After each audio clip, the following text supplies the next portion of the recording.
И под ногой. И в другую сторону. Руки тоже разминаем, попой двигаемся в такт. И известные движения повторяем все подряд. Дай руку нога. Осторожно вниз, в ритме танцу зажигаем, выпадают руки ввысь. И одновременно. В другую сторону. А Филипп лучше сделал. И снова в другую.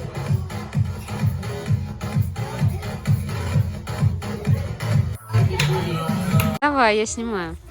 Мы пришли на костер есть маршмеллоу. Да, жарить маршмеллоу. Да, и у тебя тоже есть. Жарить. Пойдем.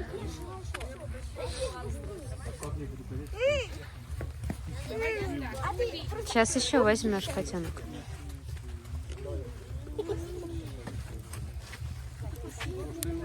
Подобно зефиру.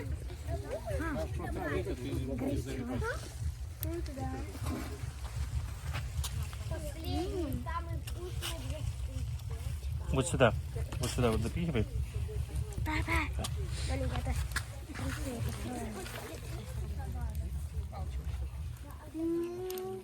Что, все, не ломай палку, не надо. Где мусор? Вы вон в огонь ее брось. Сюда. Брось? Да, на пол нельзя бросить. Все, сядь, посиди, погрейся, подумай, как красиво. Иди еще возьми. Иди еще попроси.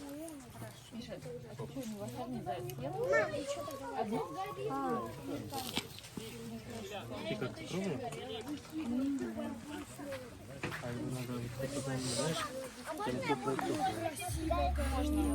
теплое. Жарко? Знаешь, подобно зефиру. Давай, девочка. Ну что, поджарилась? Ага, только тепленькая. Костра не бегай. Ну, пробуй. Вкуснятина? Вкуснятина. Ребят, вам я его советую, попробуйте. Классно, да? Да.